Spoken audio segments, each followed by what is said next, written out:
kitty. All my settings for the show are pretty standard, and everything looks okay over here. Maybe your device is turned up really to max volume. Just not really sure. No worries.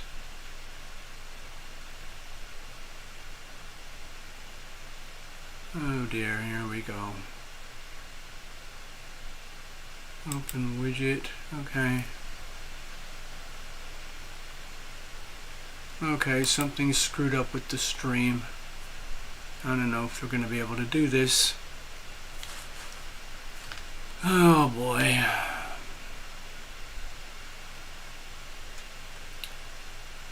Damn. Excuse me.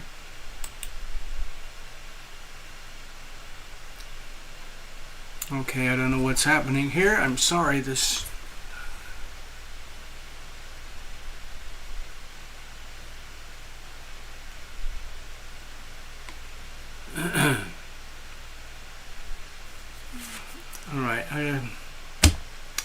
Alright, there's something wrong with YouTube, and I'm not quite sure what the heck is going on here.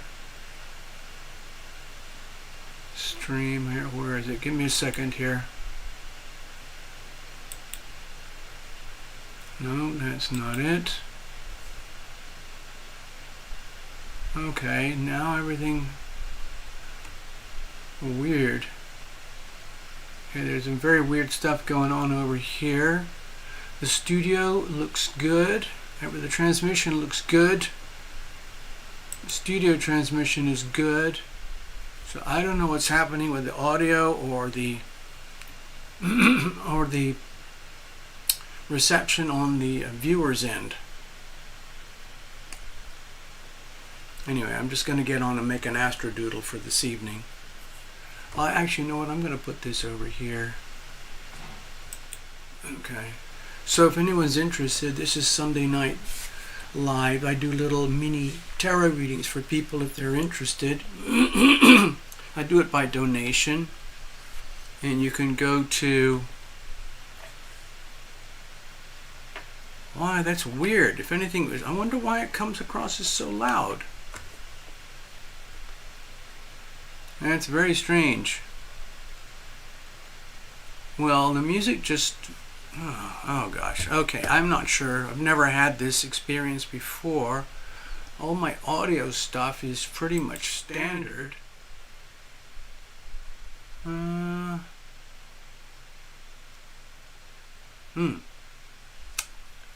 Alright, I don't know what to say about the audio volume on the receiver end.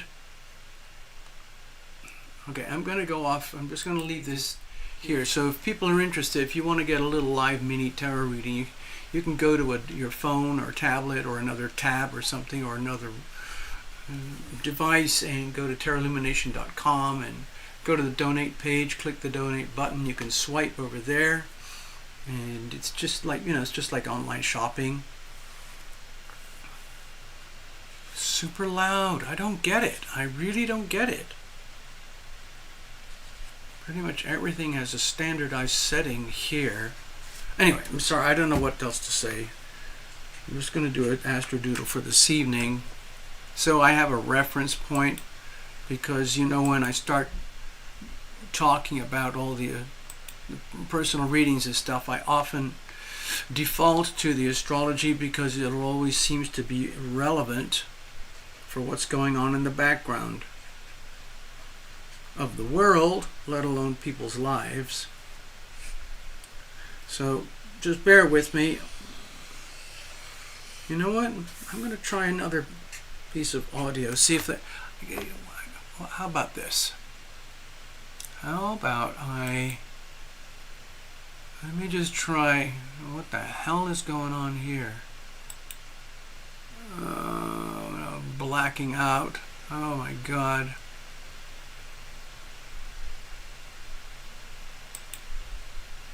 Okay, there's something really screwed up going on here.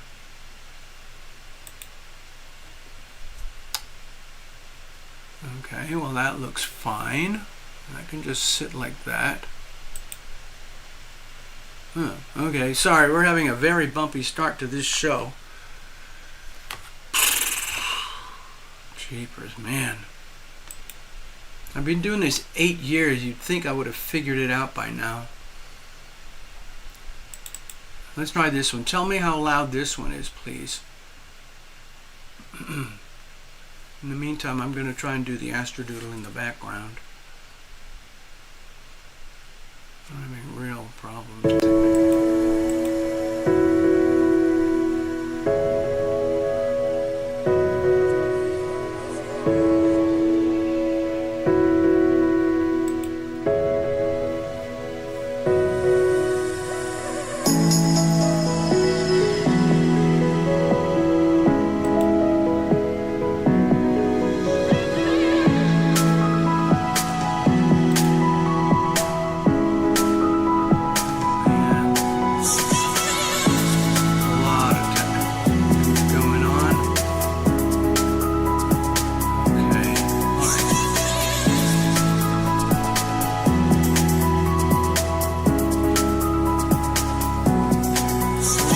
Settings over here look normal.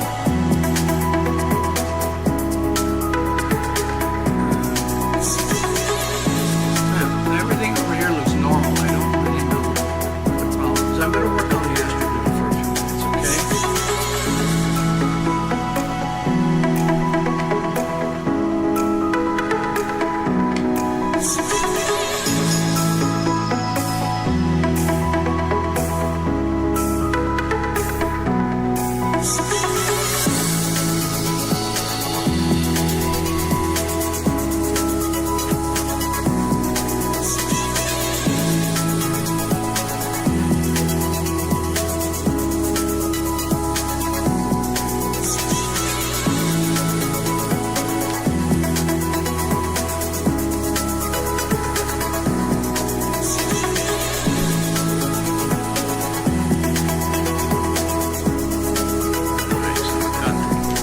framework set up.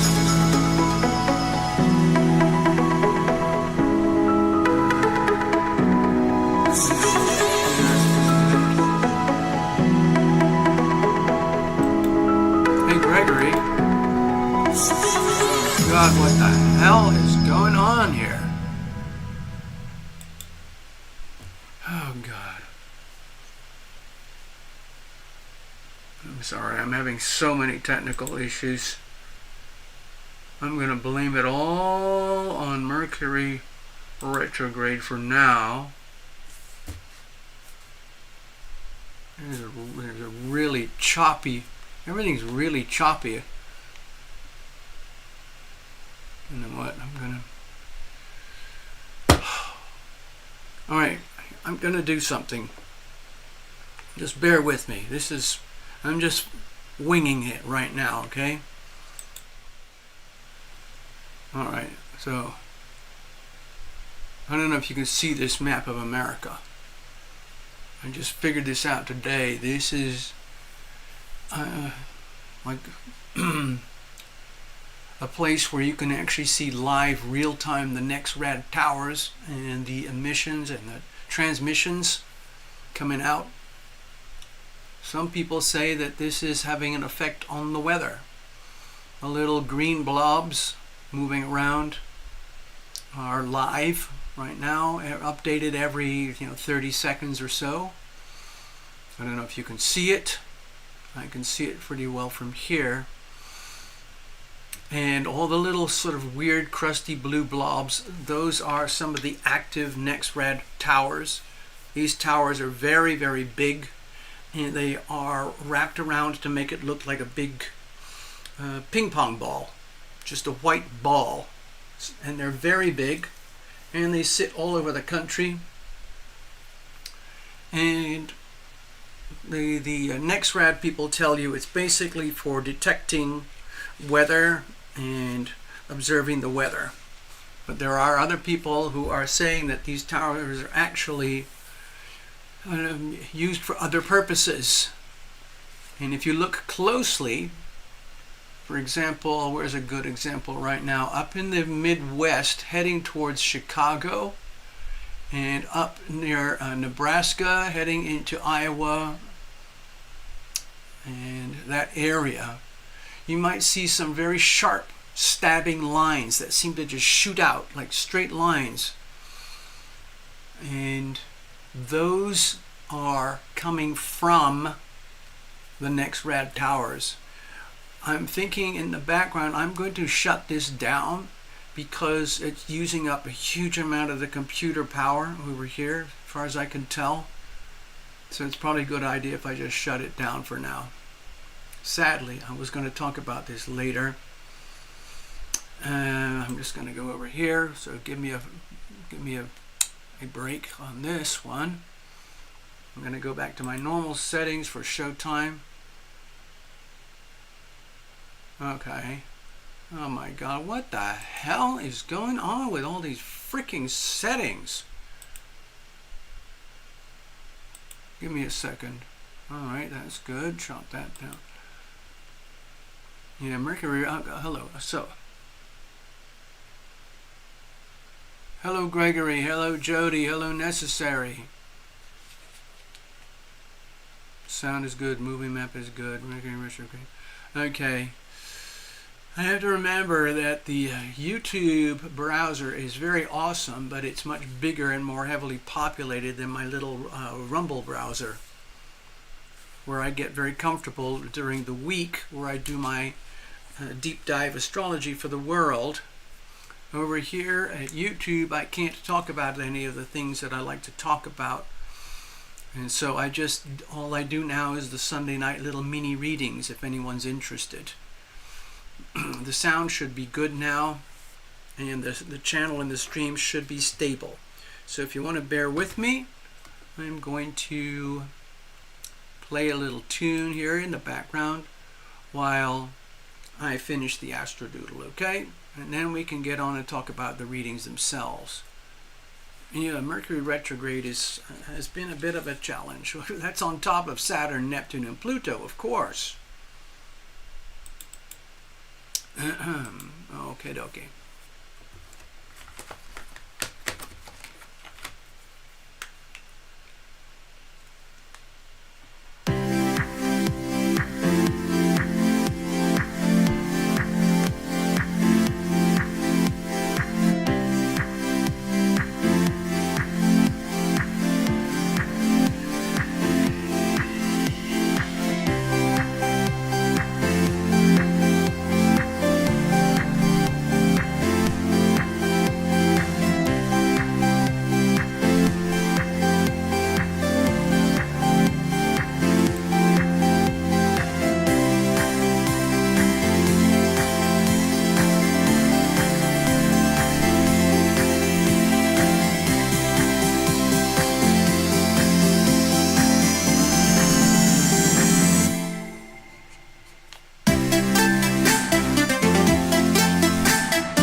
just try and stabilize myself here a little bit.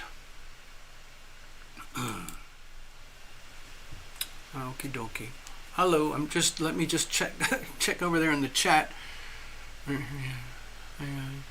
Okay, so audio and visual, not too bad. Yeah, I could do a pet reading.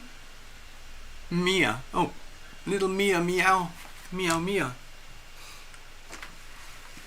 Alright, let's have a look. Sorry, it's been a very, very bumpy start to the show. Sorry about that. Everything looks theoretically, technically good here, but every time I switch from Rumble to YouTube, it's a massive dislocation with the technology. Everything has to be reset, reformatted, and then when tonight is over, I have to reset and reformat everything back to Rumble. Oh, God. I need 2 studios.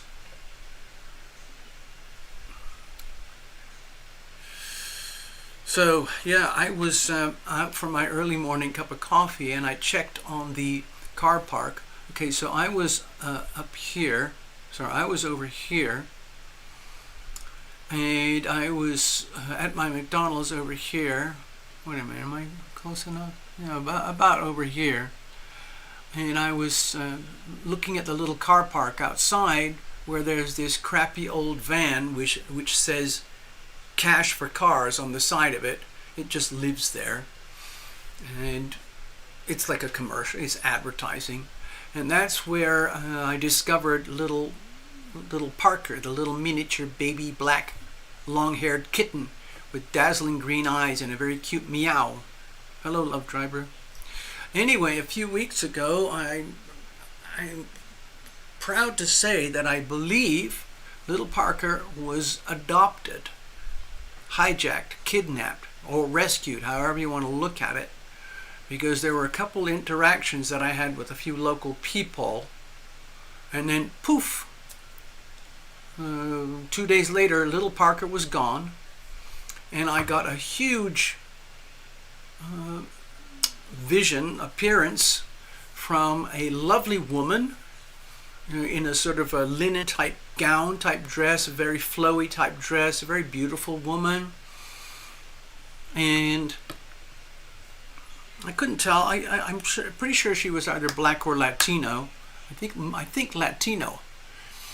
And I was sitting in the car a couple days later wondering what happened to Parker, and this vision came to me into the car, sat next to me, gave me a very big hug and said thank you so much. And it was a message about Parker, little Parker, and Parker had been taken into this loving home. If I could have taken her in myself, I would. So anyway, pets, yes. Why not? Hello, Diana.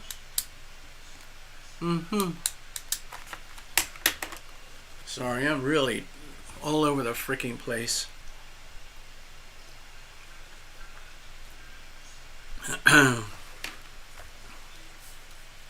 So let me go to the astrology for a moment, just as I can try and stabilize a little bit. So over on my Rumble shows, I do these pretty much every night. Well, I've been sick for about a couple of weeks now, and I'm starting to get back in showtime, to do the shows again. But it's not full time anymore, or at this moment. But anyway, I do these pretty much every night, and you can see how the patterns shift over time. And what I've been indicating is that we're living through enormous historical moments right now, the kind of stuff that you don't see for hundreds and hundreds of years at a time. The longest definitive regular cycle in astrology that I deal with is the Pluto cycle, which is about 250 years. There are other cycles that sort of go longer, but I don't really deal with them. I've had very good training from some really top-level astrologers when I was doing my studies, and I decided I just want to keep it really simple, as simple as I can, and yet still have some quality and definition and purpose and meaning. In general, some of you know me for years, and in my glory days I was doing lots and lots of readings with tarot and astrology, personal love, romance, and things like that. And then I started feeling this calling to go to global astrology, which is this stuff here, okay? It's the same astrology, but it's looking at through a different lens on a global scale instead of at the personal level. I still do the personal stuff if people are interested. Anyway, what's so special about all this? Well, we're at these crises points. 0 points, 0 points, 0 points, and recently 0 points over here. This is the big one. Uranus, Neptune, and Pluto. These are outside of our normal consciousness, okay? And oh, you saw that, Jody. Well done. Yeah. I'm going to do more stuff on the next rads, but you're going to have to come and visit me on Rumble because it's too high risk for me to talk about those things on YouTube. Anyway, so let me just do a little illustration here why I am so concerned and captivated by these placements. All right? So think of your life and how it's represented in astrology, where the farther out you go into the solar system, the deeper you go into the depths of the soul, to the point of being incomprehensible. Okay? So you've got Sun, Moon, Mercury, Venus, Mars, Jupiter, Saturn, Uranus, Neptune, and Pluto. Of course, that's billions of miles out there. I talked about this the other night, and this would be the soul. Okay, this is what I've determined in my own experience from doing, thousands of readings. Most people are concerned with their solar life. Basically, get up, wake up, do stuff, go to sleep, repeat, repeat, repeat. And then they have their feelings about all of it. That's the moon. And then during day-to-day life, they have to communicate back and forth, transmitting and receiving communications. And then they share their affections, and then they go after what they want. Sun, Moon, Mercury, Venus, and Mars. And most people conduct their lives in those thresholds. In this first threshold here. Then you get into the worlds of Jupiter and Saturn, and everything changes. Okay, that's another threshold.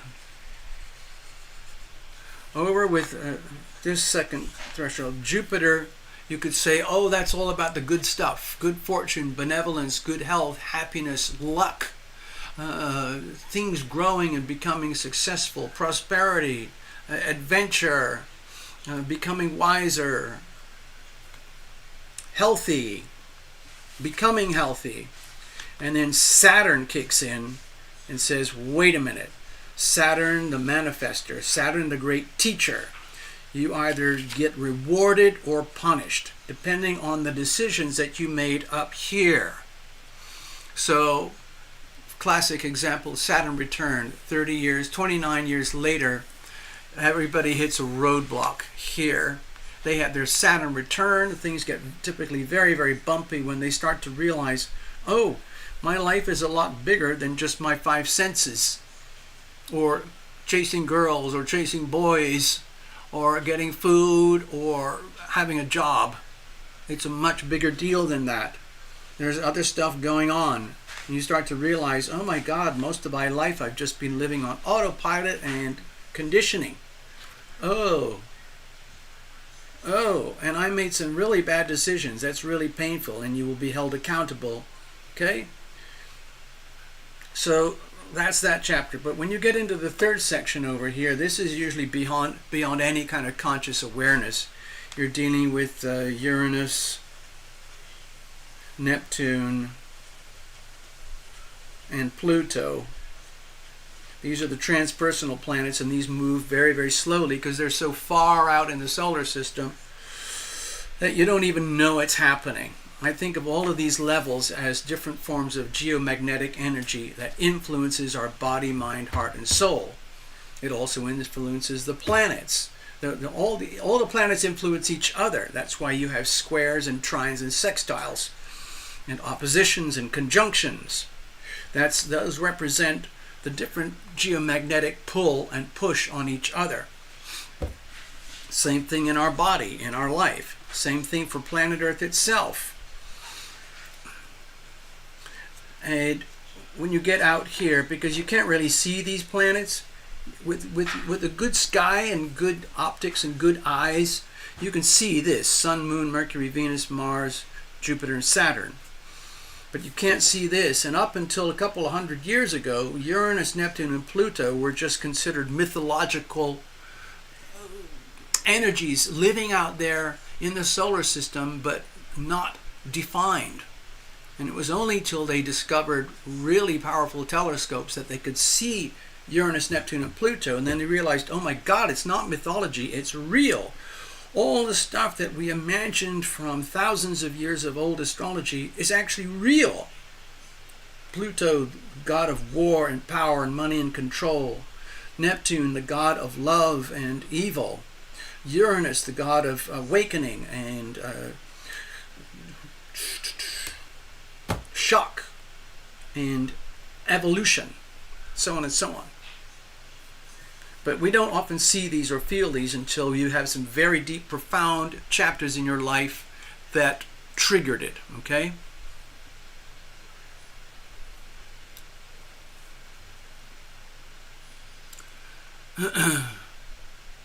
Okay, so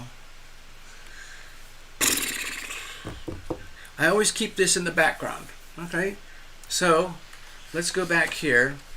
Uranus, Neptune, and Pluto. That's what we're dealing with over here. Uranus, Neptune, and Pluto. They are living in very, very challenging astrological positions because they're on the cusps. Cusp energy means a shift from one expression of energy to another. Capricorn to Aquarius, Pisces to Aries, Taurus to Gemini. And with the retrogrades, it makes it very, very difficult. Here, here, and here. And because it's on the cusps, it makes it very, very hard to make decisions, especially when it comes to the deepest parts of our body, minds, heart, and souls. In other words, we could feel as though the whole world is convulsing and we are being tossed around like just leaves in the wind. And it's very, very frightening, especially for people who like to have a lot of control and very three-dimensional presence in their life and their world, and then they discover stuff that's happening that's so big, it's so out of their range of control, it's terrifying. And that's what's happening to a lot of people across the world right now.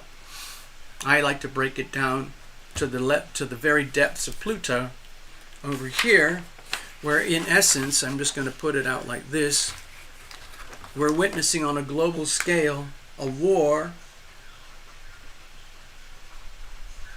between freedom and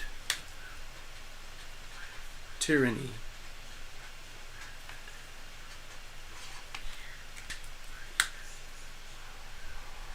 Okay. And sometimes it's very difficult to realize that, oh my God, it's one or the other. Pluto is very simple, straightforward, blunt, unambiguous. Which is it? Black, white, yes, no, on, off, up, down. It's freedom or tyranny. Okay? Tyranny represented back over here at the extreme worst levels of Capricorn. Freedom in the birth energy of Aquarius, screaming and yelling for global freedom of humanity. I know where I belong. I'm on this side. But there are billions of people who live under tyranny, and they are starting to wake up, thank you to Uranus and Neptune and Pluto, to realize that life is absolute hell when you live under tyranny. And a lot of people are realizing, oh my God, I want what TL has. I want that sense of freedom. I'm very lucky. Can you see that? bam, bam, bam, bam. Sextile, sextile, trine, trine, trine. Opposition. It's a really powerful, beautiful aspect. It's going to get more precise in the next few days. The moon's going to come over here and Mars is going to come over here. It's going to be really, really powerful. It's going to indicate war, basically a war regarding evil and corruption and the accountability for tyrannical, evil people. They are going to be under the knife, so to speak. Okay?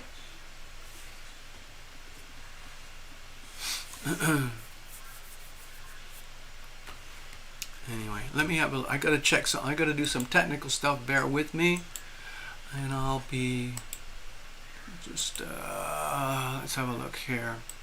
And then I'm going to start to switch over to doing the readings, okay?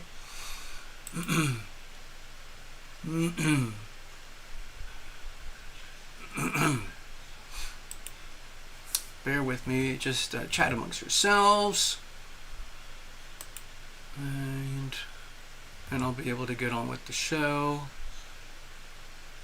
I almost didn't make it tonight. I'm not exactly in top condition, but I figured I still deserve to, you know, put out a show and have a little bit of fun and get out of my own personal funk. So anyway, that's what we're going to do. All right. Cheers, everybody. Thanks for hanging out with me. Thanks for the optimism and the encouragement. All right. So let's get things underway. I can handle about 2 or 3, maybe 4, if my voice will hold out. I doubt whether it will, because it's already pretty weak, sadly. We got a reading for Mr. Gregory Ross. And we've also got a booking donation for Necessary Truth, but it's regarding Mia. Yeah.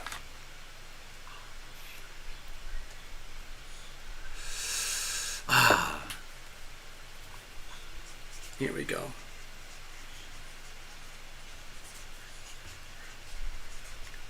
Regarding Mia. Little Mia. Alright, so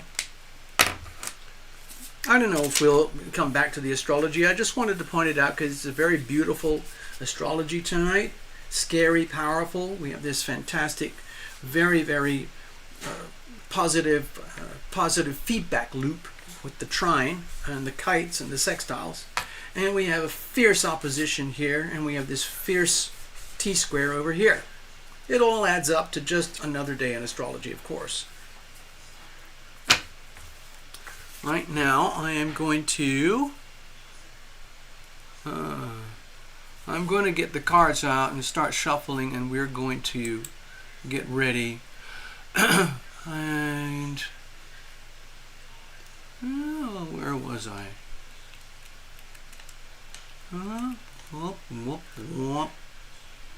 God, I am all over the place. Please forgive me. I'm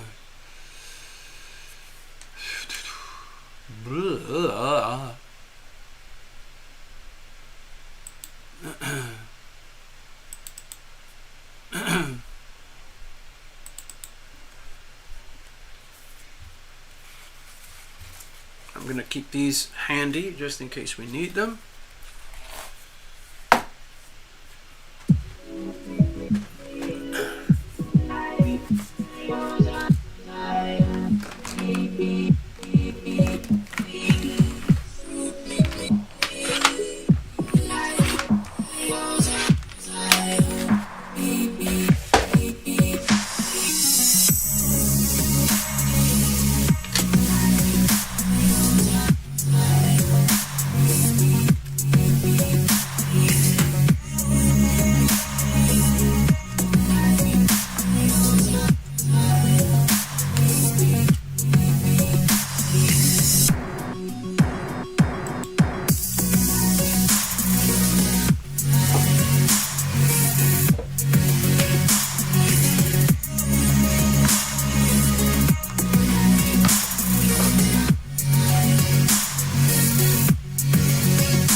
Sorry about the instability of the show.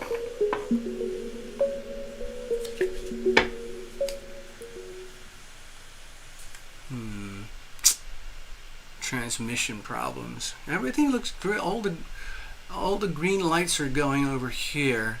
I have to keep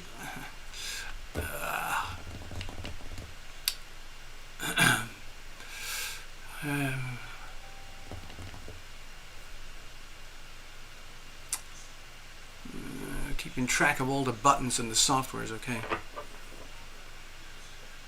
A creative outlet like these readings might be just what you need, TL. I agree. The world and we people are under great stress. That's true. And change right now, astrological and physical. Yes, it's on an historical level.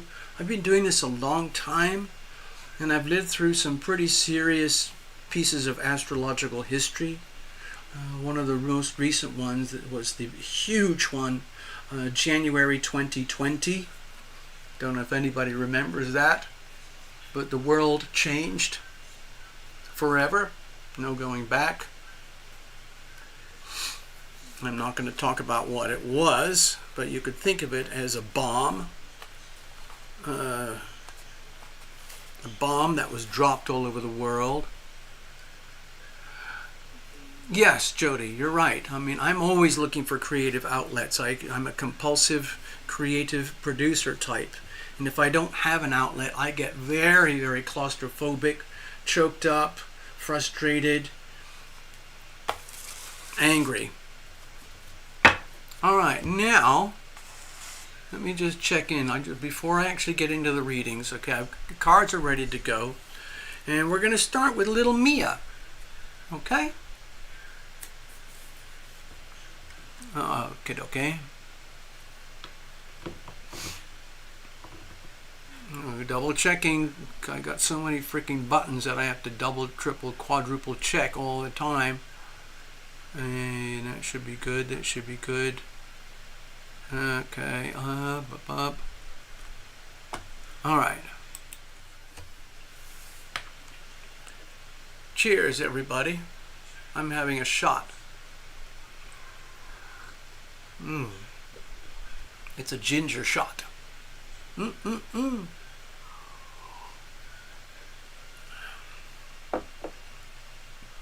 Uplifting.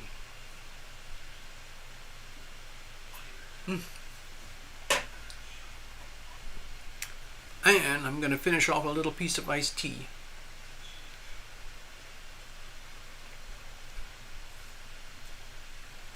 All right, little Mia. And after this, we're going to do a reading for Gregory Ross. So I told you my little story about Parker, the little tiny black kitten who got adopted. So I'll tell you a little bit about Bubba today. It's been very hot today, so he ends up being as lethargic and he gets stressed by the heat like I do. And that's kind of where we are right now. But last night, even though he kept me up all night, he actually did what I wanted him to do, which is to eat. He ate a whole can, plus another half a can throughout the night. And the good thing about it is that, one, he needs it. Number two, it makes him all kind of dopey and mellow by the time it gets to 6 or 7 a.m. when I get up. And then he's ready for his morning cuddle, where I put him in the sunshine in front of a like a little picture window, and that sets him off for the day, and he gets all his lactic acid released from throughout his body and his legs and his spine and his torso and everything, his head, everything, his legs and tail. And then it starts the flow of all the dopamine and all the happy chemicals that are naturally built inside your body. And that just puts little Bubba in mostly a joyful trance. Okay? Thank you, Jody.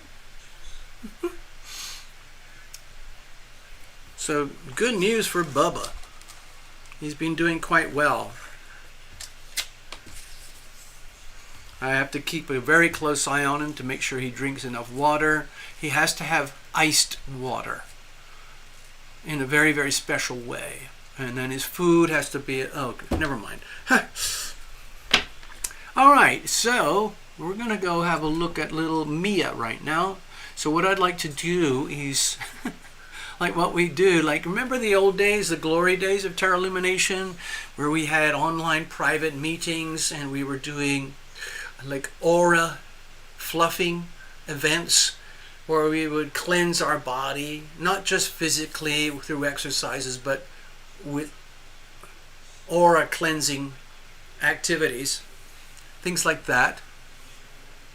And I used to do lots and lots of little, personal readings, 40 videos per, at least, let's see, 40 videos per month. That's what I used to do. And each one was sometimes hours. It was a lot of work. I loved doing it.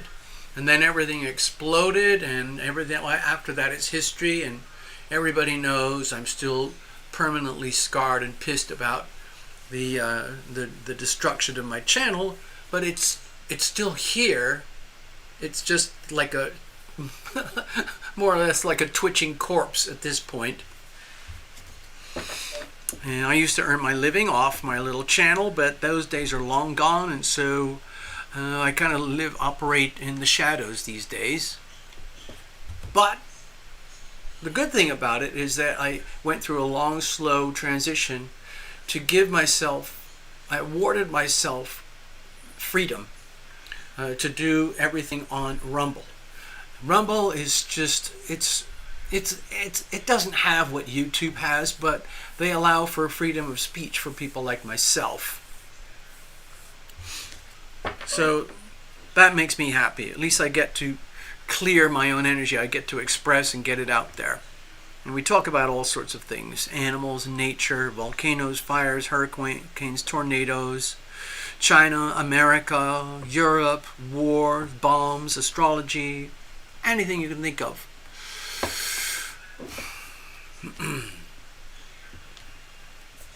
All right, so little Mia is a 6-year-old Taurus. All right, let's have a look here. I'm trying to think when was the last time I did a pet reading. I've probably had more psychic pet events than tarot readings recently. But still, it's kind of the same thing. Either way, it's energy that comes from messages from the great beyond. I think of it as the healing power of love. It's just another energy field that transmits through the, all that world out there that's beyond our three-dimensional experience. Everything. I'm talking about what happens with our pituitary gland. For example, Love Triber challenged me to a game. And to me, it seems like a really silly game, but I thought, okay, well, I'll try. And the idea was like, okay, think of something that you just want to see in the next few days or so. And I kind of went, I have no idea. I have no idea. How about this? An orange umbrella. Okay? What a ridiculous thing, but that's what I saw in my visual cortex. An orange umbrella. And then driving around, doing chores, activities, and so on, I forgot about the whole thing. And then I was presented with an orange umbrella. I didn't even know they existed, but there you go. Some of you have probably heard of remote viewing. Some of you, like Necessary, you are already a professional psychic anyway, so you know what we're talking about here. Anyway, let's get back to little Mia.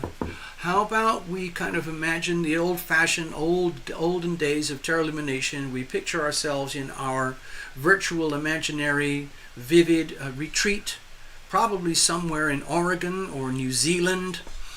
And it's luscious and green. There's streams and rivers and crystal clear water, and there's an ocean, and it's warm enough for swimming. Yeah, we're gonna have to go to New Zealand. And then we have a campfire, and it's in the evening, and the stars are out, and you can position yourself on cushions and logs and rocks and benches and camping chairs, and we're just huddling around the campfire having fun, just like they would have done thousands and thousands of years ago. We're just doing the same thing, and you connect to heaven. So just imagine yourself doing that right now, and if you can, specifically tune into animal energy. Think of your favorite animals. I like to watch animal things on YouTube, like pet rescues, donkey rescues, hippo rescues, elephant rescues, horse rescues, cat rescues, dog rescues, all of those things. They bring intense joy. All right, here we go. So what kind of messages do we have from Mia tonight? Dear little Mia. Mia is female, I'm guessing. She, yes, okay. 6 years old and a Taurus. So we've just as a reference point, here we go. Just as a reference point, Mia has lived all of her life under the influence of Uranus and Taurus. This was a 7-year journey. Okay, we are here today with Uranus. 6 years ago, Uranus was here. Okay, so that would have been when little Mia arrived on this planet. So that energy would have been part of her personal astrology, and she's lived through 6 years of it. So it's a Uranus transition. She might have enjoyed a kind of an unusual, kind of perky, unpredictable, surprising,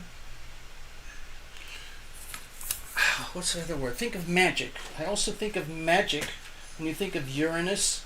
Things like magic tricks and unpredictable synchronicity. Like little magical things that just seem to pop out of nowhere. Poof! Wow. Okay. And that chapter is changing now. And Mia is shifting like all of us. Everything is moving. Uranus is moving into Gemini. So that's going to affect Mia just as much as anybody else here.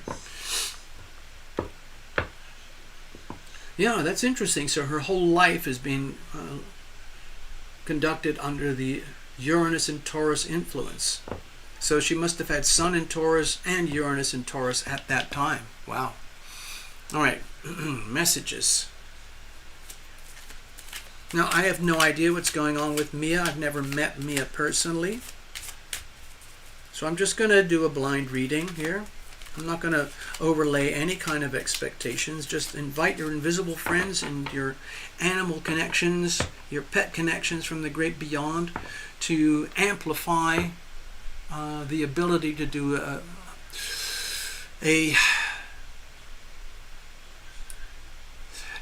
an illuminating reading. Here we go. You know, this is my little diagnostic spread. This is what I do. It's just like a little black box. We plug it in, sit for a few moments, and then read the messages. And then you figure out, oh, you got to reveal it to heal it. And then you know what's going on. And then if there's anything that needs healing, then you know what to heal. All right, here we go. Here's the situation. Here's the challenges. Here's how we're going to handle things going forward. Okie dokie. And let's have a look at external influences. King of Pentacles. Whoa. All right, so the King of Pentacles is a very strong energy field. It indicates mastery of the material realm. And this did not happen by chance. Little Mia, I don't know anything about Mia, but this indicate to me, I'm just going to tell you what I'm feeling, okay? It feels to me that Mia has manifested in this particular lifetime because she's already achieved mastery on the physical plane as a cat. I've been reading quite a bit about cats and how they evolved over, millions of years, but in human terms, let's say the last few thousands of years or so, where what is essentially an extremely efficient, beautiful, ruthless, savage killing machine discovered ways to survive and be happy without having to be that savage killer. And in so doing, they mastered material success. In other words, I'm a little cat. If I go to that human over there and I make myself look cute, maybe they'll give me some food instead of me having to go hunting for 3 days in the wilderness. Oh wow, it worked. I'm going to do that again. I'm going to walk around. I'm going to make sure I'm all clean and handsome and gorgeous and beautiful and pretty. I'm going to try the same trick again. I'm going to walk up to that human. Oh, that human's looking at me now. In fact, they're showing me food. They're inviting me to have food. They're willing to give me some of their food. Wow. Okay, so that gets integrated into the DNA of cats. And eventually it gets so deeply ingrained that they figure out, I'm just going to be a house cat. I'm going to get born into a situation where I will automatically end up as a house cat. And so that's manifesting the ultimate in material function. And because I worked, necessary, some of you know, I've worked with Necessary Truth for years together. And we know Necessary is blessed with benevolence, kindness, graciousness, goodness, love, and caring. And so that would represent the ultimate living situation for a little cat.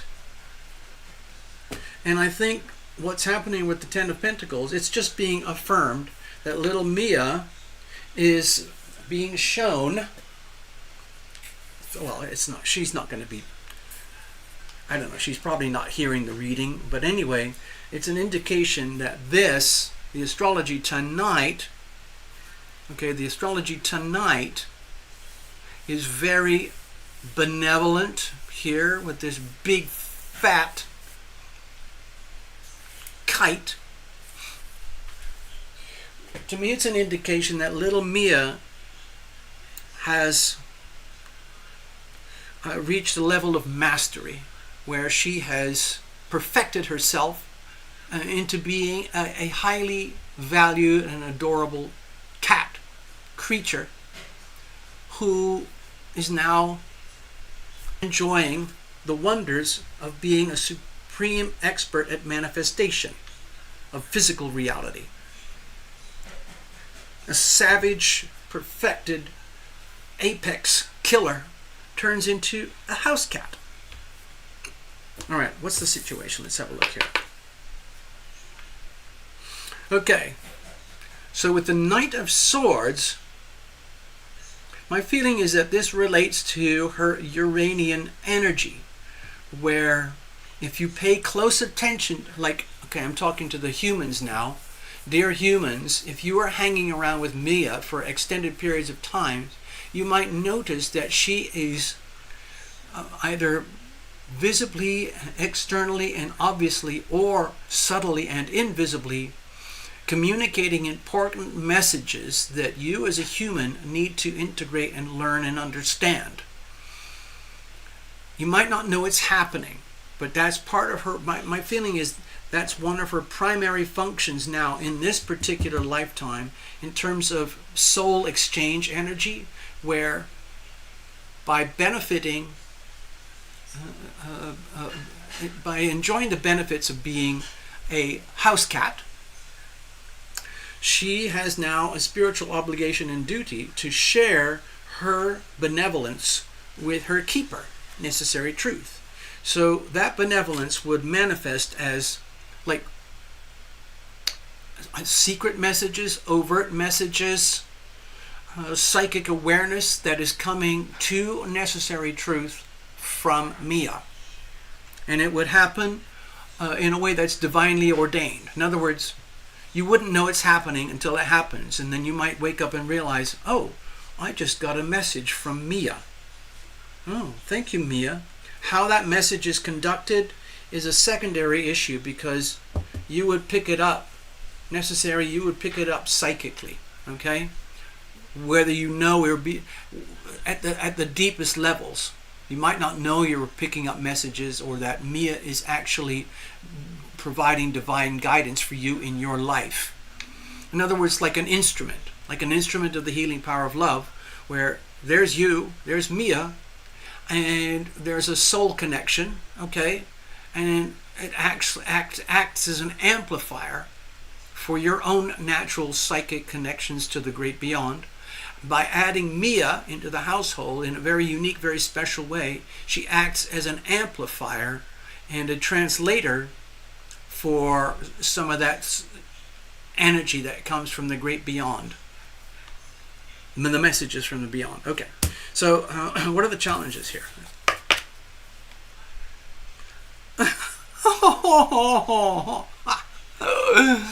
Oh, this is going to sound really weird, necessary, and maybe you can communicate this to Mia. Maybe it makes me feel like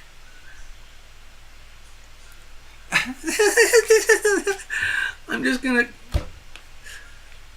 It's almost like, wouldn't it be wonderful if you could have this depth of love and purity of love between one human and another?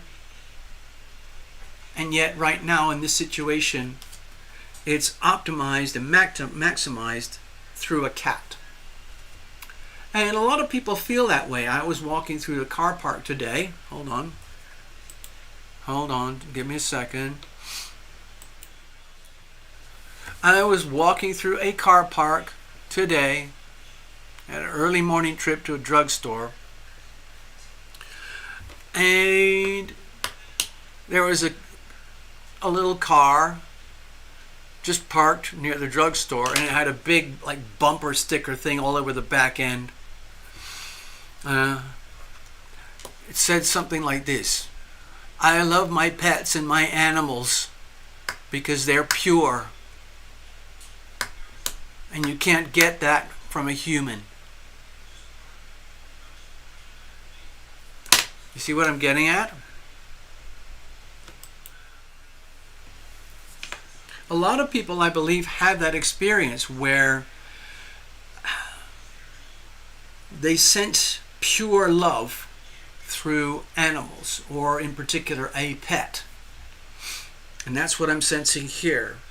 And sometimes we wish, or Mia wishes, or probably necessary wishes, that wouldn't that be amazing if you could have that depth of love and soul connection with a human? But it's extremely rare. Oh well, what are we going to do? How are we going to handle life going forward? Hello, Jeffrey. I hope you've got some news for us. Let's have a look here. How are we going to handle all this? I don't see a serious problems here. I'm just interpreting the message, okay? Going forward. Okay, so with the Justice here, okay? It's a beautiful, beautiful card, isn't it? With the Justice here, the message is for you, necessary. Please understand everything that's come through here so far in this message. And please understand and accept that everything is perfect and exactly as it should be. And it's perfectly balanced. There's nothing good or nothing bad going on here. And things are the way they are, and that's because they can't be any other way. Even though this is kind of sad and tragic, it's still very beautiful, because you have something very beautiful that you share between yourselves and each other, and it's mutual. It's totally mutual. Wishing that it could be something more or manifest in humans, it's almost like you're pushing your luck. And understand that there's a difference between human to human soul connections and human to animal connections. And that's perfect. It's perfectly balanced It's not supposed to be any other way than the way it is, okay?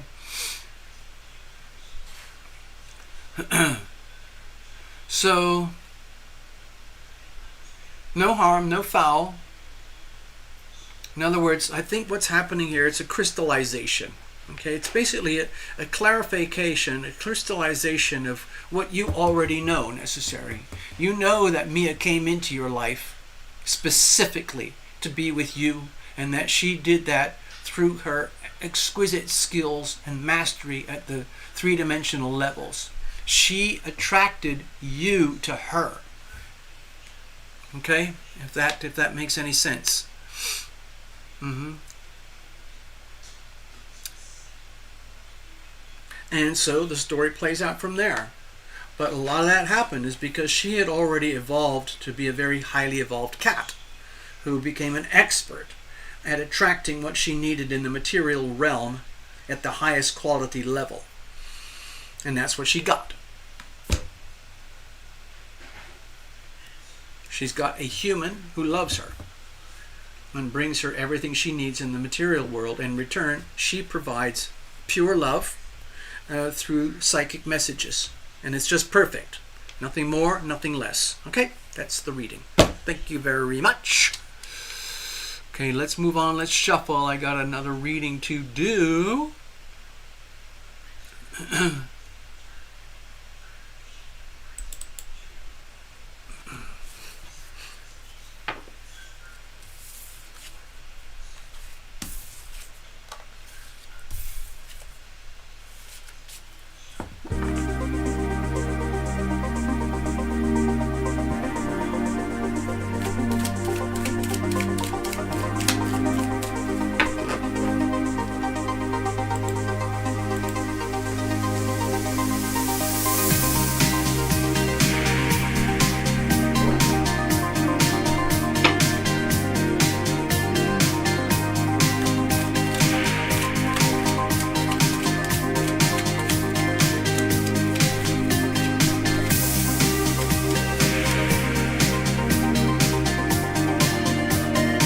No super chat.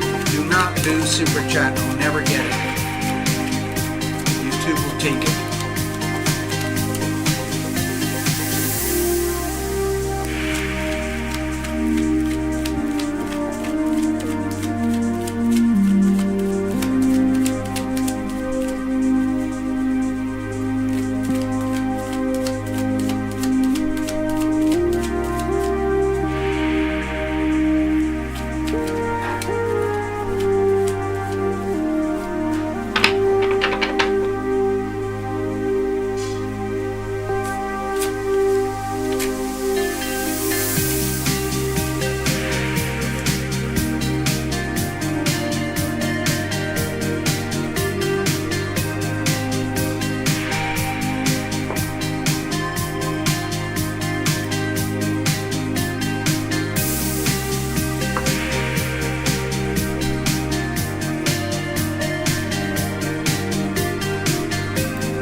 Alright, okay. Yeah, if anybody wants a reading, I can probably take one more reading. You just go to TarotLumination.com, maybe on another tab, another window, another device, a phone or tablet or something. Go to the donate page, click the donate button, do some online shopping, throw in a huge donation, and there you go. All right. Oh, okay, hold on. I'm going to have a chat for a minute. All right, Gregory, brace yourself. You know what to do. So, here we are. I can't believe I'm actually here again. So, By the way, I really enjoyed doing that little reading for Mia. I don't often get to do a lot of animal or pet readings, but it's the same thing.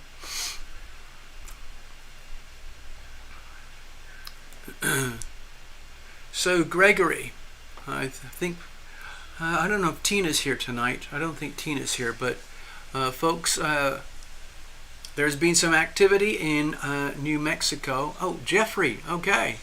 That's it. All right. Thank you, Jeffrey. I will get you your magic post-it note in just a moment. And that'll be it for tonight.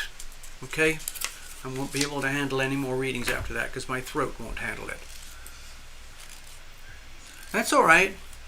It just caught my attention. I just saw that. Thank you, Jeffrey.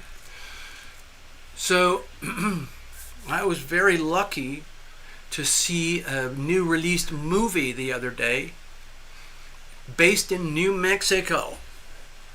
I have not been to New Mexico in many years. It's a very magical place. I met a nice girl on set on one of the movies I worked on many years ago, and she was doing a production over there in New Mexico. And I was having fun chatting with her during a lunch break, and I told her that, oh yeah, I loved it up there. I loved going up into the magical mountains and seeing the night skies and everything, and all the art in Santa Fe and so on. And going up into the little magic world of Taos and into some of these canyons and hikes way up into the wilderness. It's very magical. And if you look at the New Mexico license plates, they say it's the land of enchantment. But she said, oh, don't believe that. It's a joke. It's actually called the land of entrapment. Why? It's because once people end up in New Mexico, they don't like to leave. They become mesmerized by the spiritual nature of New Mexico. And they think they want to leave, and they go away, and then, you know what? They come back. You can't leave. It's like a vortex. Anyway, to my point. A new movie just came out. It's called Eddington. Eddington. To me, it was spectacular. It's a story that takes place in a little tiny town in New Mexico. It's a drama. It's very hard-hitting, tough, almost insane drama. And I'm not going to tell you anything more. Do your own research. Check it out. I highly recommend it if you like really, really crazy movies. It was just amazing storytelling. I worked in movies and TV for 20 years, and I have to tell you, it's very rare that you come out with a movie like this, okay? Anyway, it's called Eddington. I'm not going to tell you any more. Check it out yourselves. Watch, take a look at some of the reviews on YouTube. Eddington. All right, so let's get over here, Jeffrey. You know the routine.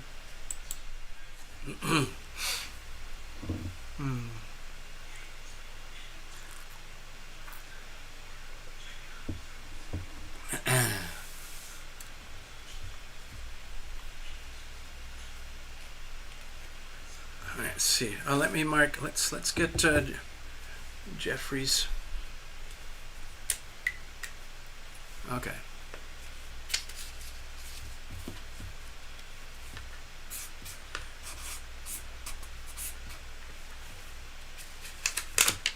All right. So there you are. There's your magic post-it note.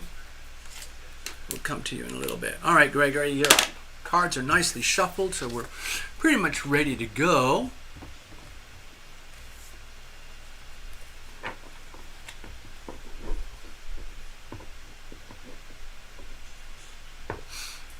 Oh God, do not talk to me about cat food.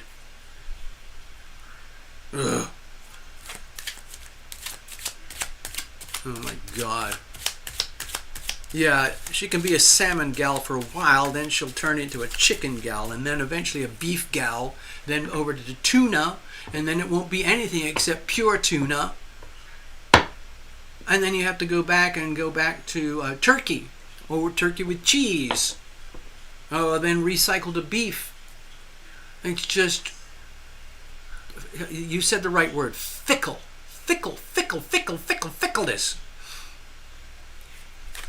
All right, Gregory, here we go. Gosh, you've had so many ups and downs, Gregory. We should have a movie. There should be the Gregory Ross movie.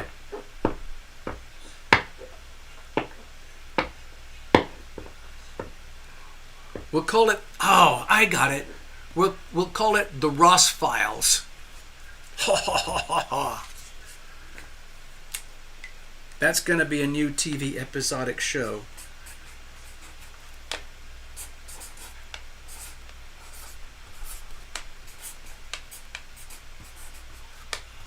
Yeah, that's it.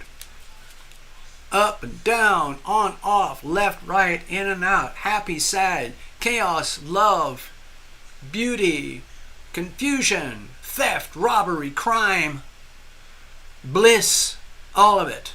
The Ross Files. The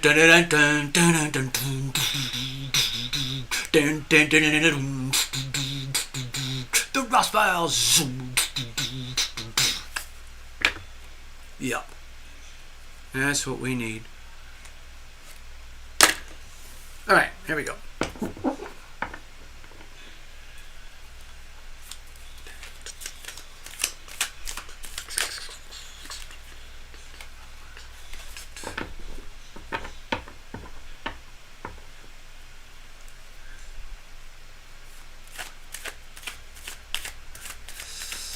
Okay. Has anybody figured out what these crazy crowns are with numbers? Crown 2, crown 1, crown 3.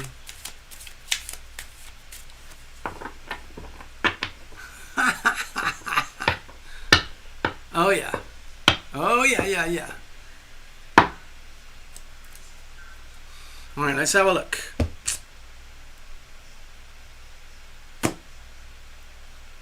See what's going on. You know what to do. Brace yourselves, folks.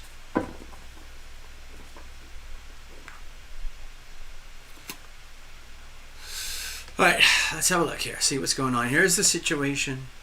Here's the challenges. Here's how we're going to handle things. And then we're going to look at external influences. Gregory, you know this could be anything. This could be work-related, employees, employer, clients, animals, nature, spiritual journey, finance. We've done it all. Here we go. Oh boy. Okay, so we got the Five of Wands. You're in the thick of it right now. But the beauty of the Five of Wands is that this is actually good for you. This is training. This is like an athlete who deliberately throws themselves into the ring in order to improve their skills. It's like going to the gym, or it's like, going to a boxing training camp and sweating it out and so on and so on. And you can do that with people. And you can almost like set yourself up in such a way that you have become, let's say, a recognized character in your sphere of influence, your world. Okay? And at the same time, what's happened is, like, you know what happens at a bar. Okay, I'm just going to go back to the basics, like a bar. Okay, so you know what happens. A man walks into a bar. Gregory Ross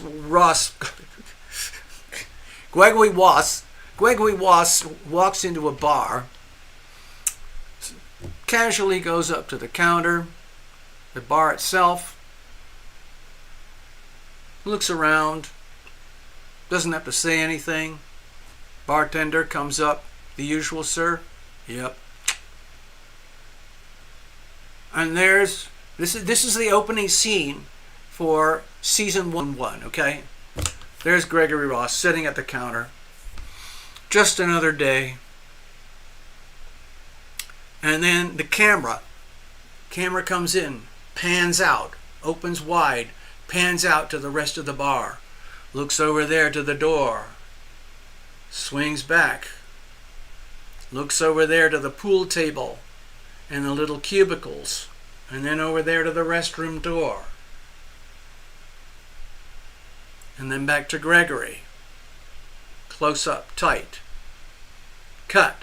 Then move over to the bathroom door.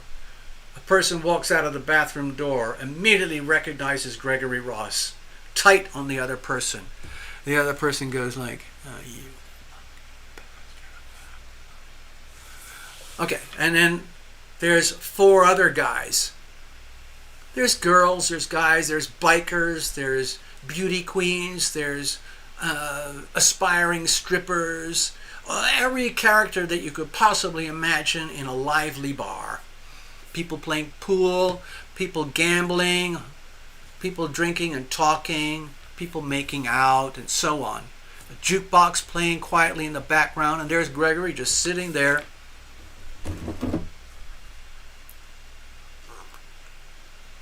Enjoying your evening. And then Gregory, okay, camera reverses now, headshot behind Gregory.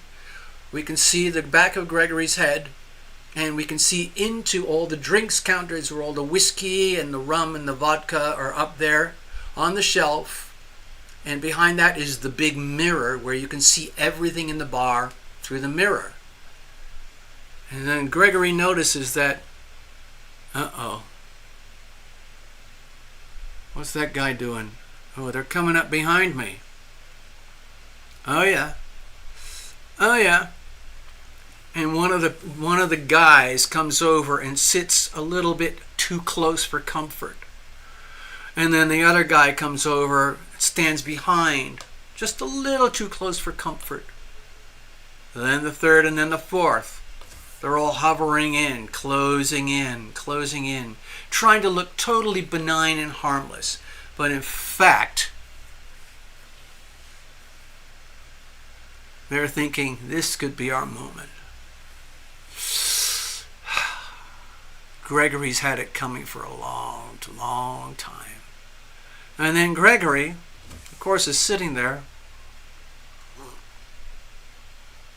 You can see it all in the mirror, but you're not really acknowledging it because you're kind of like this. But you can see just enough. And then you kind of stretch, you pretend to pull out your phone, and then done. Simple. All 4 of them are down on the ground. Bartender, I'll have another. Thank you. Cut. All right, so that's the opening scene for the Ross Files. That's how that works. You see, Gregory, you don't even know your own strength, do you? That's what's going on here. Let's have a look. What's the situation itself? Oh, okay. So try not to take this too personally, because treachery, betrayal, blackmail happens. It's going to sound hard and horrible. It happens for a reason. You might have had all the best of intentions, and you might have felt that others had the best of intentions, but secretly in the background there was a deeper intention of betrayal. Okay? Maybe a third party intervention, sabotage, and it hurts. And it's intentional. And to me, there's no indication here that, oh, you brought this on yourself, or this was deliberate from an external source. Either way, these things hurt. Okay? And the way you might be feeling it personally is like, damn it, all I ever do is good. All I ever mean to do is good. I'm a good man. I'm a very loving man. I'm a very caring man. I'm a very blessed man, and I radiate that aura. But when people cross me,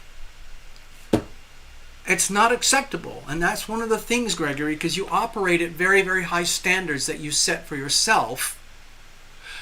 And in return, you receive that from the so-called enemies who are recognizing like, holy shit, okay, so the other, let's say your counterparts have to operate at their highest frequencies and levels of, let's say, maliciousness in order to, let's say, take care of business in a way that works for them. And so, in a way, this is kind of like a,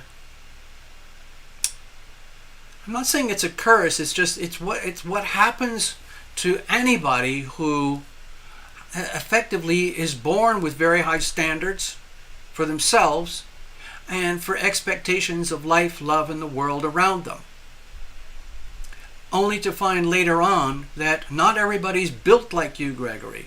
There are a lot of people who are less than, a lot of people who operate on the margins, and just as many people who deliberately operate in ways that are evil, nefarious, treacherous, malevolent. And because you're a defender of the law, it might be that you attract an unusually large share of this that you don't really deserve, and you take it personally. Of course, there is no other way. Obviously, I know that, Gregory, but it's very, very, very... The thing is, because of the way you're built, let's emphasize the very big heart. Let's just say, let's establish, everybody knows that you have a very, very big heart, like heart center. And that just naturally glows and radiates all day, every day. And one of the troubles with people who have a very big heart center is that some people out there don't like it. It's not because they don't like you. It's because, how to explain it in terms of physics? It's like when you're being the regular Gregory Ross, radiating heart, and you just automatically, generously project heart energy, and then as an innocent human expect something reciprocal in return, only to discover that it is not reciprocal. Because what can often happen is when you're radiating at, let's say, these frequencies like this, and everyone else is only operating at these frequencies like this, the way these people feel it is almost like you're trying to show them up, or they see you as like, oh, you think you're bigger and better than us, or you're trying to shame us or humiliate us by being more loving. Okay, seriously, that's how low frequency people operate. That's how they justify themselves. In other words, I am perfect as I am, and you, higher frequency being, you need to lower yourself down to my shitty level so that I don't feel like the piece of shit that I've realized that I am from having encountered you at your frequencies. I hope that makes sense. So in other words, it sounds really bizarre, but that's, in my opinion, that's how things work. It's like physics. Rather than try to expand their heart energy and grow and evolve and adapt and be loving to go from here to here, what those people do, they try to drag others from there down to there. Got it? And so you encounter that a lot. And at the personal level, that can feel painful. All right, let's have a look. What are the challenges here? Okay, so with the Queen of Swords, energy, my feeling here is that this is swords and swords here. It almost makes you cry and feel like this is just not fair. It's so brutal. You extend so much of the heart energy, you share it, and then you realize that, oh my God, I set myself up again, simply because you're being your natural self. And then with the Queen of Swords comes along and says, oh my God, I have to detach myself from enemies or from people who have, let's say, less than desirable intentions towards me, Gregory Ross. And you don't like to do that because you're naturally a loving person. You just radiate love, okay? So for you to have to execute and to literally divorce anyone, it feels very painful. Like, I wish I didn't have to do that. I wish I didn't have to get rid of these people to whom I've extended my good nature, my good love. Because it just doesn't seem fair. In other words, go back to this equation. Why doesn't everybody operate at these levels where we can all have operate at very high frequencies of love, radiating the healing power of love at very high frequencies? Why doesn't anybody else do that? Well, I would call it spiritual laziness. It's hard to get from here to here, harder to go from here to here, much harder to go from here to here. Imagine how hard it is to go from here to here. People don't want to do that. They want other people to come down to their level. And so, in order to protect yourself, you end up in situations where, like, holy shit, I had to get rid of that person, either directly or indirectly, by shutting down my own heart energy, which you don't like to do. Oh, how do you combat that? Oh, let's have a look. Let's see, how do we move forward? Well, it's okay. This is going to sound a little bit strange, Gregory, but in this lifetime, it makes me feel like this is one of the lessons of your lifetime. How do you combat that? Because at the three-dimensional level in your life, in your world, you are radiating yourself in your most glorious way, being strong and courageous and being the person that you are, essentially a champion for others who cannot help themselves because of their own limitations, and then you step in, okay, and that's great, and that's fine. That's the three-dimensional life. But what you're discovering in your three-dimensional life is that it doesn't balance out as a fair deal, like, I did all that good stuff for you in kind service, and all I did was get kicked in the face. Not fair. It's a very vicious, nasty, powerful lesson in a lifetime. So my feeling is that this might be something to do with Chiron in your astrology or something, where deep down there's this like message of the spiritual lesson is, how do you actually get to the harmonious point where it all kind of makes sense in a three-dimensional world? Because this is almost like a life pattern. And if these keep repeating, you start to realize, oh my God, it is a pattern. And if it's a pattern, it means you're here to learn the nature of that pattern and how do you evolve and grow beyond that. And it's very, very hard to do. Obviously, the lesson is, I might as well just dumb myself down to here to accommodate everybody else and crush my own heart chakra and live this like low frequency life. Okay, that's not the answer. The answer is you still have to maintain your native, natural, loving frequencies, and maybe in another day, another reading, find new worlds, new situations, new environments where they are more elevated and more people like yourself, where you're operating at those kinds of frequencies. I know it can happen because I've lived through similar events myself. And you realize that you have an obligation to yourself to, let's say, be in an environment, a situation, maybe a change of environment, where you're surrounded by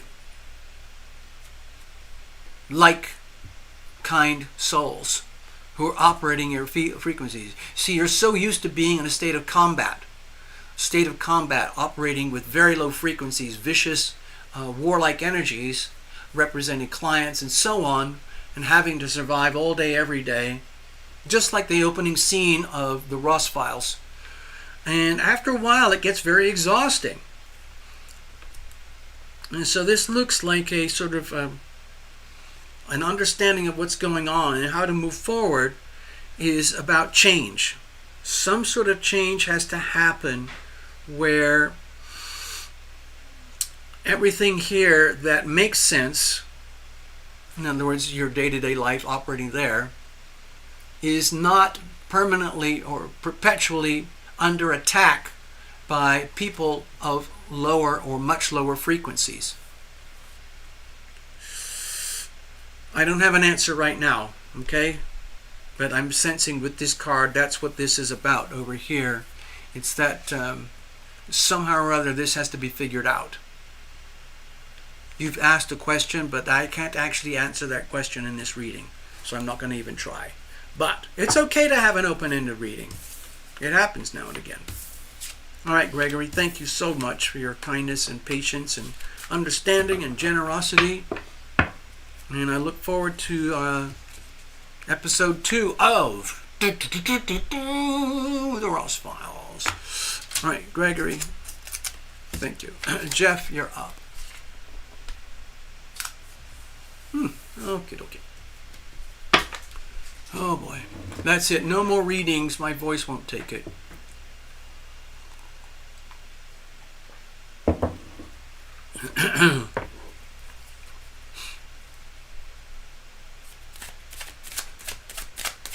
Let's have a look here. Actually, I'm going to need a pee break. I'm going to need a little mini break here, so give me a moment, please.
I'll be with you in a minute. Okay, Jeff?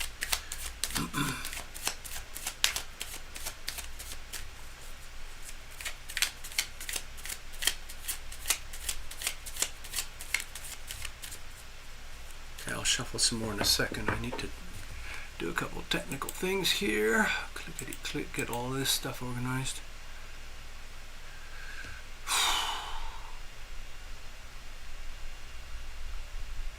I know, Gregory, sometimes it's a bit frustrating to have an open-end reading like that, but the readings are what they are, okay? So it's almost like I'm looking at your notes there, but I added a word. I said, well, thank you very much. I read it to myself. Well, thank you very much anyway. Oh, so Jeff, you're still waiting on the license. No news on that. 6 months. Well, it's kind of a big deal, and you're dealing with kind of a big deal subject matter, maybe especially now with all the, the huge upheavals with global trade happening in America.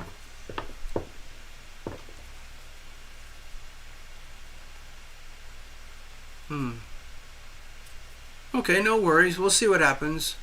If you want, I can focus on the relationship. Whoa! Job is going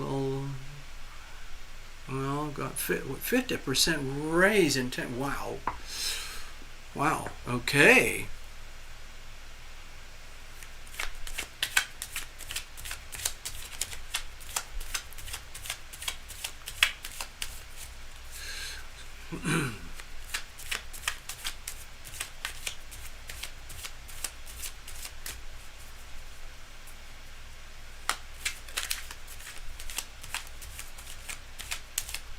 Oh gosh. I think I was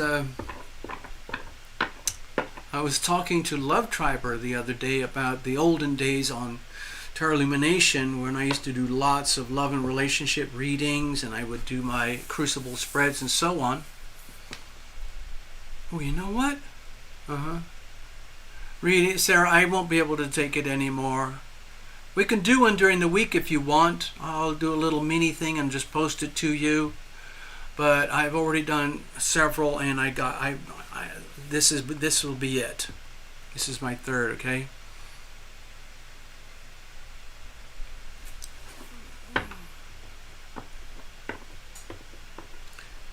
Yeah, you don't have to be a social media guy just because everyone else does that. I wouldn't even bother, frankly.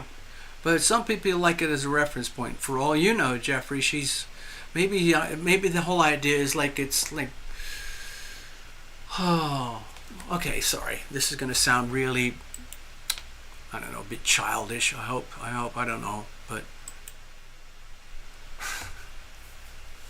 I mean, I'm guilty of this myself. I'll pull out my phone or something, wherever. Where did I put my phone? I'll pull out my phone and go up to somebody, and I'm talking like, hey, did you see this thing? Blah, blah, blah. Did you see this thing the other day? Or like, oh, have you seen this person or so-and-so, what they were doing online? And, oh, that person who shot somebody over there, or that person who jumped off the roof of their house trying to get into the pool and they missed. Or, oh, did you see that little video about the little bumblebee rescue? So social media is there. I use it every day. I love my little phone. I love my channel. I love my media. So I understand it. But some people, like with love lives and things like that, they conduct a certain percentage of their love life through social media. Like, for all you know, it's just like, hey girlfriends, I don't know about you, but I just bumped into this guy the other night. What do you think? Have a look.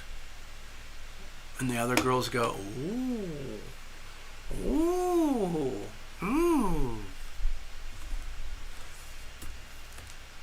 You see what I'm getting at? You can't really help it these days. I mean, it's everywhere.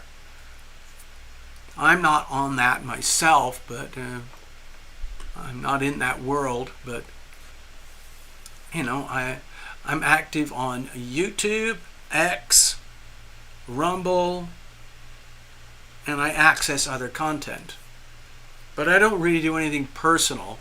I don't have Facebook or Snapchat or Instagram telling people about my, what I just bought the other day. So anyway, I'm sorry, I'm just a little distracted there. Anyway, let's get on with your reading. It looks like we're going to be talking about this young lassie.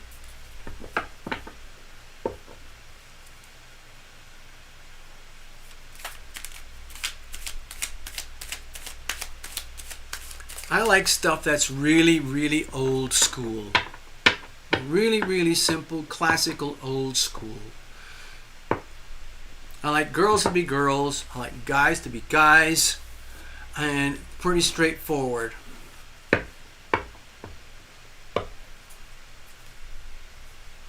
I'm not going to get too much into let me just do your frickin' reading. Okay, here we go. All right, so Jeff, let's have a look. It's very good news about the raise. You're one of the lucky people. There's a lot of people who are really suffering with work and money now. But you seem to be going in the other direction, so that's fantastic. If I recall, you're a Capricorn sun sign, so that would kind of make sense anyway. I'm not sure, correct me if I'm wrong, but anyway.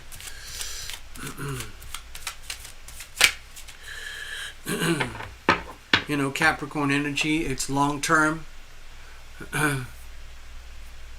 And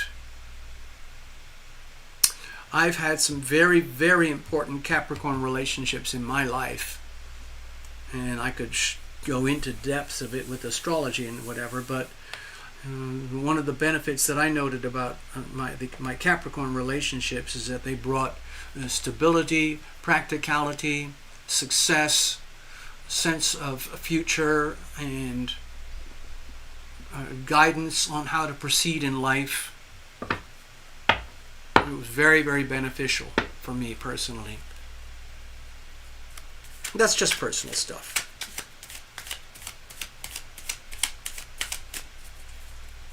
Long-term, steady type of energy. Growth, achievement, long-term. Okay. I'm going to a little bit more. I just need a little bit more. Bear with me, Jeffrey. Okay, so you know the routine, Jeffrey. Please invite your invisible friends, whether you like them or know them or not. Excuse me, I'm trashing this deck. And I don't think you were here when I was talking about reaffirming the good old-fashioned virtual TarotLumination retreat where we're at the campfire. Ocean is nearby, mountains in the distant, starry sky unfolding as the sun sets, ocean waves crashing in the distance, rich, rich atmosphere, a little bit of smoke in the air from the fire, and some good company. I love it.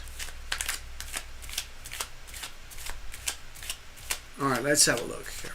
So what kind of messages do we have for Jeffrey tonight regarding, let's just say, this person, love and relationship, however you want to look at it. I'm going to use the same old spread.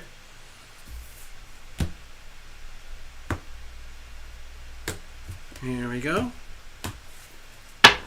External influences. Here's the situation. Here's challenges, of course, and here's how we look. Let's have a look forward from there, and let's have a look at external influences. Oh, okay. This is kind of like a card of hope, and it's almost like rejuvenation and inspiration, a little bit of magic. To me, I'm getting a very strong feeling of mutual appreciation, but in kind of an unusual way.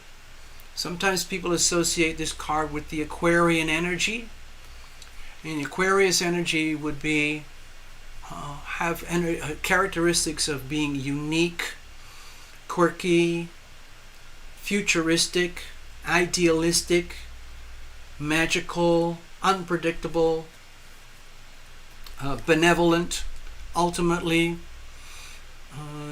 like very purely oriented towards the goodness of humanity, okay?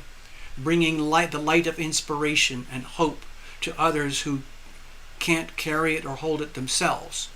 So, I'm not going to read much more into that right now, but it feels like it's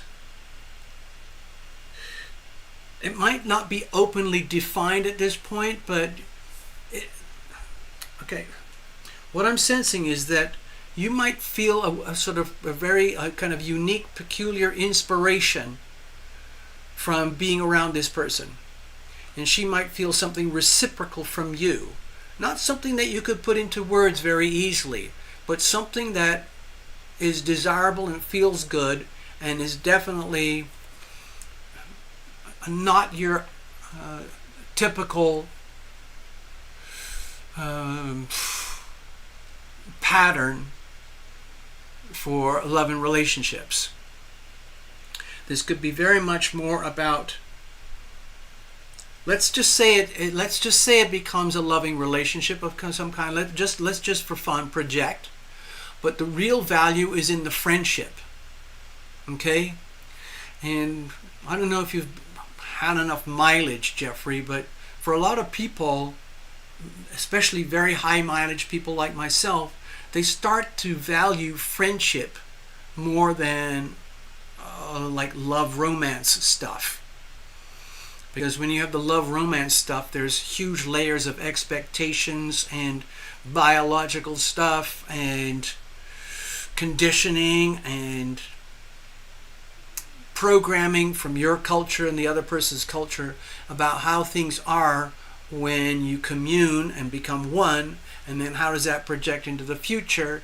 And you can guarantee that it never turns out as expected, because when you bring two people together, there's person A and person B, and when they formalize their relationship, they create a third entity, which is the relationship itself. And that has its own identity in tarot and astrology. So that's what I'm sensing here. And you discover that as you go along. In other words, this is not going to be any kind of traditional boyfriend-girlfriend relationship. It could easily be romantic, but the energy of friendship and mutual inspiration is probably where the real value lies. That's what I'm sensing here. Let's see the situation itself.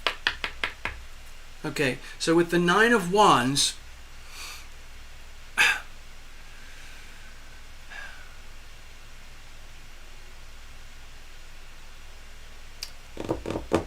okay, what I'm sensing with the Nine of Wands is that you've kind of brought this situation on yourself, whether you like it or know it or not, or whether you didn't even know that you needed it. It might be that you've had a lot of pain and suffering over a long period of time with love and relationships. And you only have yourself to blame at this point. Looking back, you realize, I can see how I screwed up there. Like, maybe I let them do me over, or maybe I stepped on them. Either way, it's just like, oh God, oh God, oh God.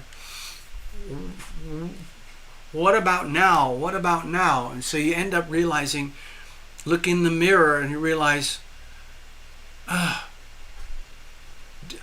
don't really want to go on in the way that I've been used to going on. It might be kind of fun and interesting to allow very, very gently and very carefully for something new and different to occur that is outside your normal parameters of experience. Okay, like, you know how a lot of people say over a long period of time that, oh, I just dumped somebody, or somebody just dumped me, and I ended up back with the same kind of person. So I dumped them and I ended up back with the same kind of person again. And it's just like, oh my God, how do you break the spell?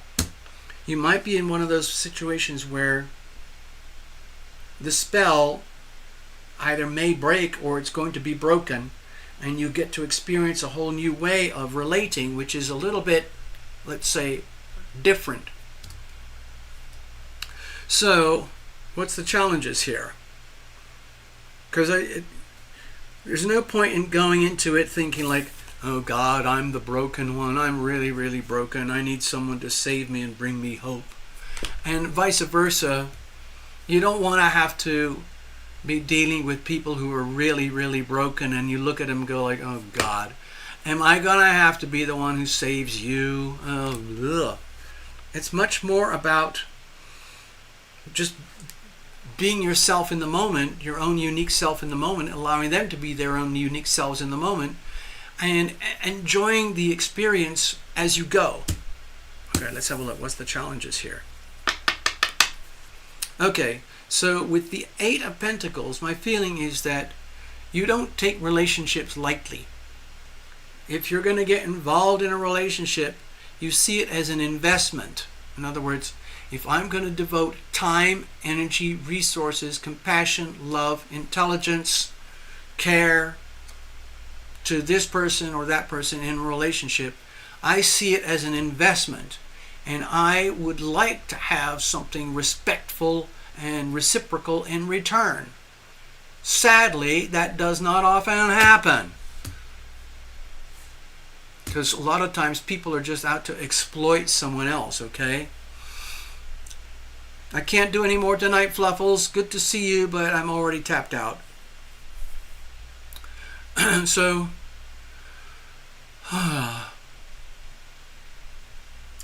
that's what I'm sensing here.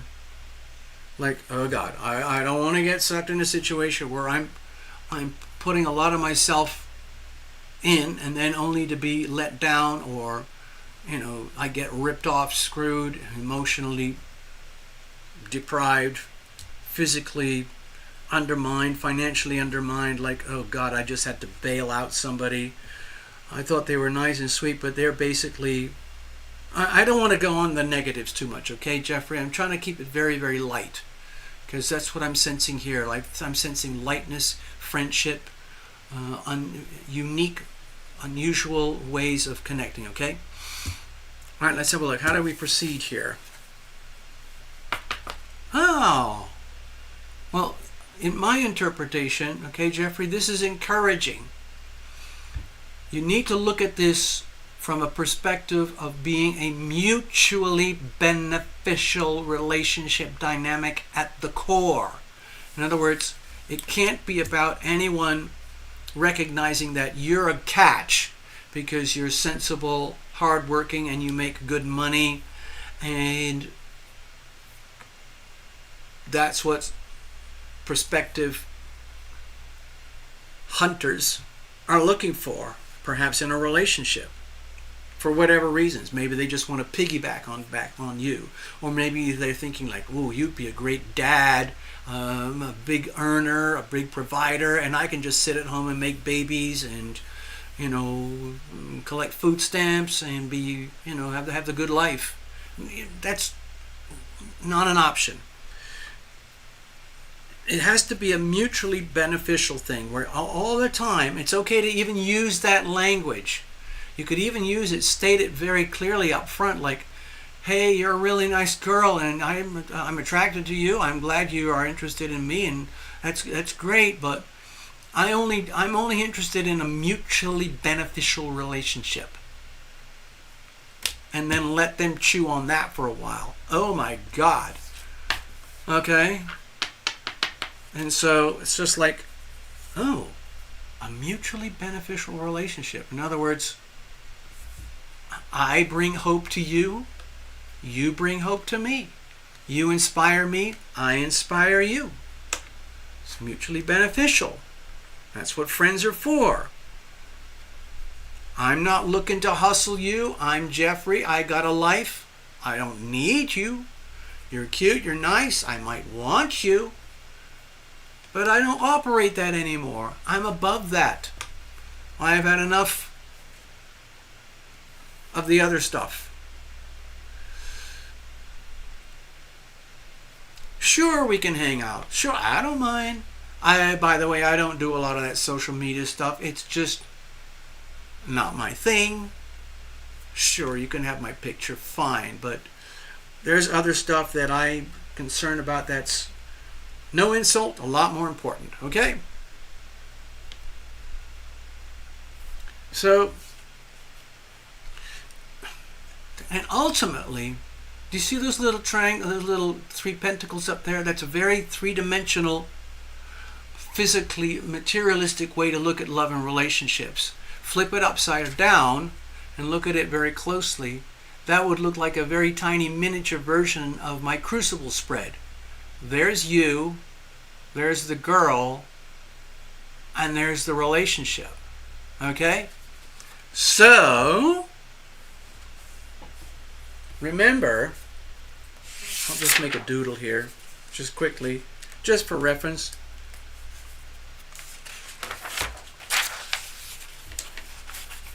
Oh, where'd my pens go?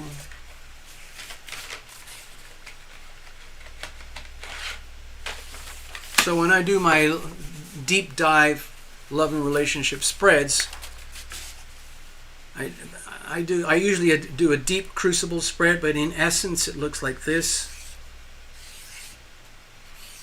That would be you, that would be the other, and this would be the relationship. And so this is what needs to be understood. In a lot of relationships, a lot of parties operate like this. What can I get from you? Oh, I was going to ask you, what can I get from you? Oh, hey, what are you trying to get from me? Hey, I was going to ask you, what are you trying to get from me? And you end up with eventually things that become very unfulfilling, mutual exploitation and so on.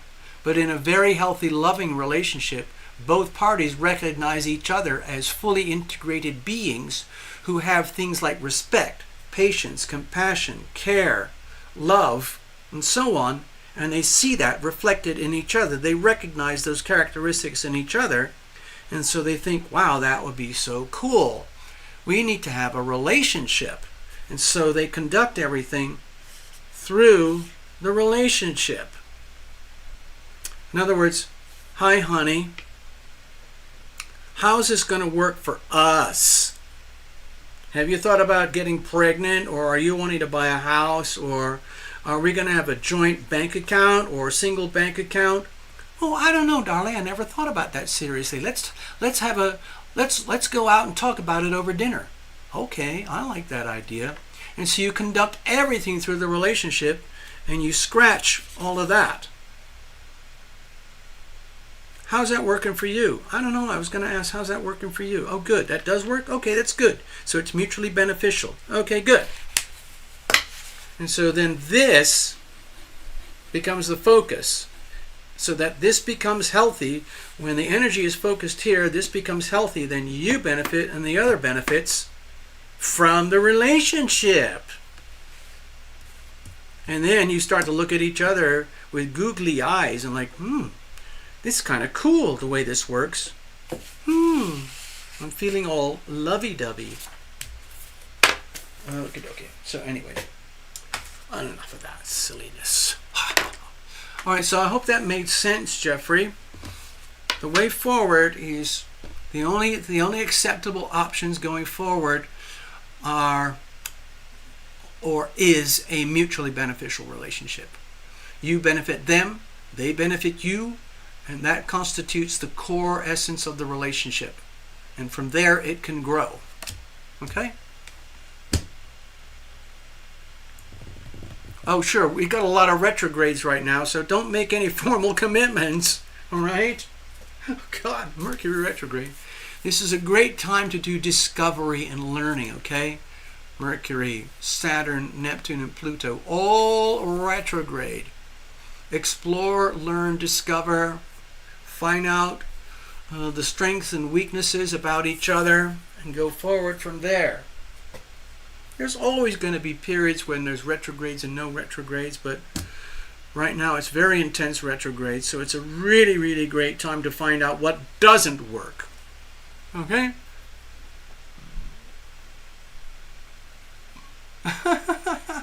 I see your jokes there, necessary. Oh, that's good. That's a good one.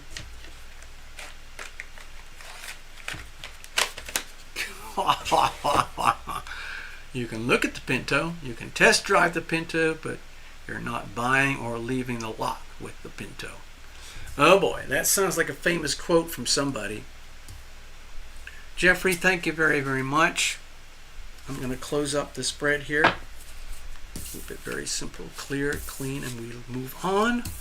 I hope that gave you some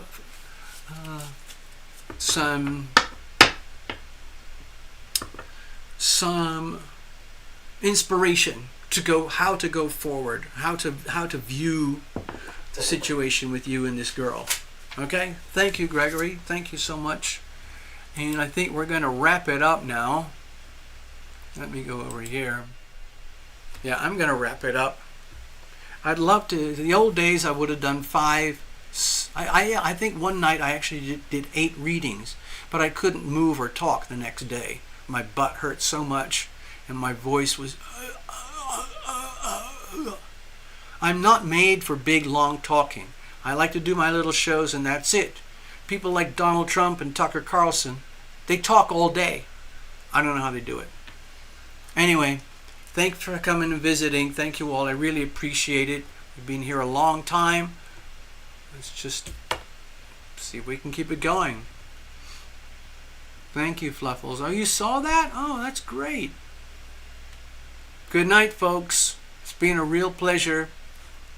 Love you guys.